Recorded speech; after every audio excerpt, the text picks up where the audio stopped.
Yohanes pasal 20, Kebangkitan Yesus.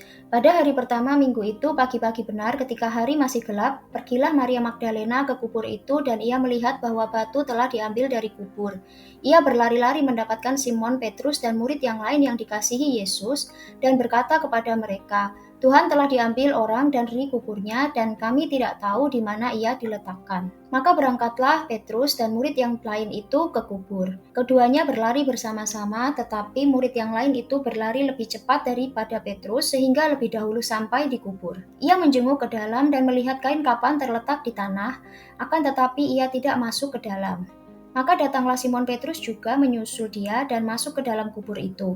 Ia melihat kain kapan terletak di tanah, sedang kain peluh yang tadinya ada di kepala Yesus tidak terletak dekat kain kapan itu, tetapi agak di samping di tempat yang lain dan sudah tergulung. Maka masuklah juga murid yang lain yang lebih dahulu sampai di kubur itu dan ia melihatnya dan percaya. Sebab selama itu mereka belum mengerti isi kitab suci yang mengatakan bahwa ia harus bangkit dari antara orang mati. Lalu pulanglah kedua murid itu ke rumah. Yesus menampakkan diri kepada Maria Magdalena.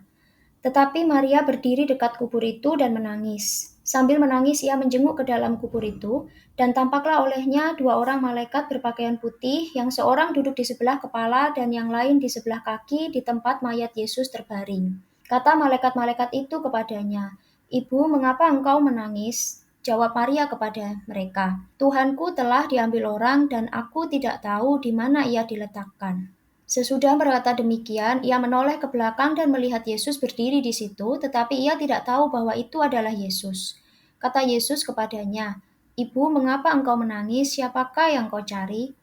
Maria menyangka orang itu adalah penunggu taman, lalu berkata kepadanya, Tuan, jikalau Tuan yang mengambil dia, katakanlah kepadaku di mana Tuan meletakkan dia, supaya aku dapat mengambilnya. Kata Yesus kepadanya, Maria. Maria berpaling dan berkata kepadanya dalam bahasa Ibrani, Rabuni, artinya guru.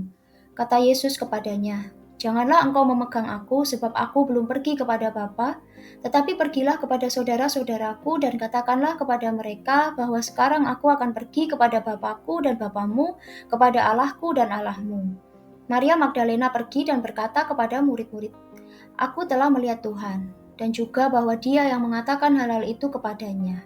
Yesus menampakkan diri kepada murid-muridnya. Ketika hari sudah malam, pada hari pertama minggu itu berkumpullah murid-murid Yesus di suatu tempat dengan pintu-pintu yang terkunci, karena mereka takut kepada orang-orang Yahudi. Pada waktu itu datanglah Yesus dan berdiri di tengah-tengah mereka dan berkata, Damai sejahtera bagi kamu. Dan sesudah berkata demikian, ia menunjukkan tangannya dan lambungnya kepada mereka. Murid-murid itu bersukacita ketika mereka melihat Tuhan. Maka kata Yesus sekali lagi, Damai sejahtera bagi kamu. Sama seperti Bapa mengutus aku, demikian juga sekarang aku mengutus kamu.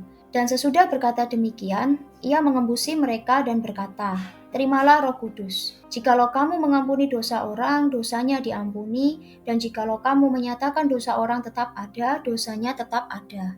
Yesus menampakkan diri kepada Thomas. Tetapi Thomas, seorang dari ke-12 murid itu, yang disebut Didimus, tidak ada bersama-sama mereka ketika Yesus datang ke situ. Maka kata murid-murid yang lain itu kepadanya, Kami telah melihat Tuhan. Tetapi Thomas berkata kepada mereka, Sebelum aku melihat bekas paku pada tangannya dan sebelum aku mencucukkan jariku ke dalam bekas paku itu dan mencucukkan tanganku ke dalam lambungnya, sekali-kali aku tidak akan percaya. 8 hari kemudian, murid-murid Yesus berada kembali dalam rumah itu dan Thomas bersama-sama dengan mereka. Sementara pintu-pintu terkunci, Yesus datang dan ia berdiri di tengah-tengah mereka dan berkata, Damai sejahtera bagi kamu. Kemudian ia berkata kepada Thomas, Taruhlah jarimu di sini dan lihatlah tanganku, ulurkanlah tanganmu dan cucukkan ke dalam lambungku dan jangan engkau tidak percaya lagi, melainkan percayalah. Thomas menjawab dia, Ya Tuhanku dan Allahku. Kata Yesus kepadanya, Karena engkau telah melihat aku, maka engkau percaya. Berbahagialah mereka yang tidak melihat namun percaya. Maksudnya Injil ini dicatat. Memang masih banyak tanda lain yang dibuat Yesus di depan mata murid-muridnya yang tidak tercatat dalam kitab ini, tetapi semua yang tercantum di sini telah dicatat supaya kamu percaya bahwa Yesuslah Mesias, Anak Allah, dan supaya kamu oleh imanmu memperoleh hidup dalam namanya.